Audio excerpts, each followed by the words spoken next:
அனைவருக்கும் வணக்கம். மகா சிவராத்திரி பற்றிய ஆன்மீக தகவல்கள். இந்த வேகமான வாழ்க்கையின் மனிதன் தேடும் மிகப்பெரிய வரம் மன அமைதி. அந்த அமைதியை உணர்த்தும் அரிய ஆன்மீக இரவாக மகா சிவராத்திரி கருதப்படுகிறது. ஆண்டில் ஒருமுறை வரும் இந்த தெய்வீக நாள் உடல், மனம், ஆன்மா ஆகிய மூன்றையும் சுத்திகரிக்கும் யோக தருணமாக பக்தர்கள் நம்புகின்றனர். இந்த இரவு லிங்கோத்பவ தத்துவம் வெளிப்பட்ட நேரமாக கூறப்படுகிறது. உலக நலனுக்காக தியாகம் செய்த கருணை வடிவத்தை நினைவு கூறும் நாளாகவும் இது பார்க்கப்படுகிறது. அகந்தையை விட்டு தியானம் செய்யும் இரவாக உள்ளது. மகா சிவராத்திரியில் நடைபெறும் 4 கால பூஜைகள் வாழ்க்கையின் நிலைகளை குறிக்கின்றன. பால், இளநீர் போன்ற அபிஷேகங்கள் சந்தனம் மன அமைதியை, தேன் மற்றும் விபூதி கர்ம நிவர்த்தியை, இறுதிக்கால பூஜை புத்துணர்வை உணர்த்தும் அடையாளங்களாக பார்க்கப்படுகிறது. மகா சிவராத்திரி விரதம் பிப்ரவரி 15ஆம் தேதி மாலை 6 மணிக்கு பிறகு தொடங்குவது சிறப்பாக கருதப்படுகிறது.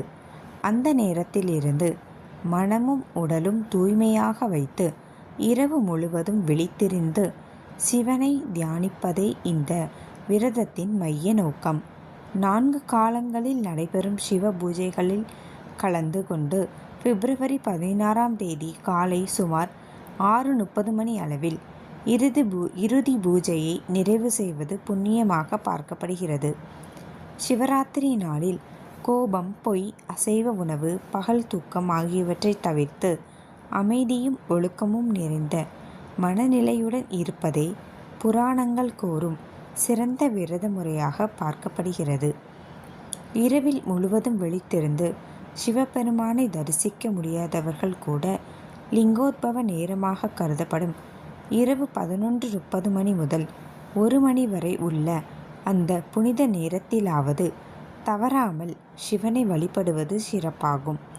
அந்த வேளையே சிவன் ஜோதிலிங்க வடிவில் வெளிப்பட்ட தருணம்.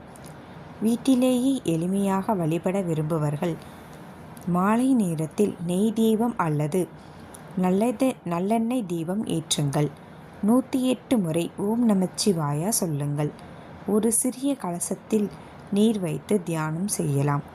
வெள்ளை மலர்கள் அல்லது வில்வ இலைகள் வைத்து எளிய பூஜை செய்யலாம். இந்த தகவல் உங்களுக்கு பிடிச்சிருந்ததுன்னா என்னோடய சேனலை லைக் பண்ணுங்கள், ஷேர் பண்ணுங்கள், சப்ஸ்கிரைப் பண்ணுங்கள். நன்றி.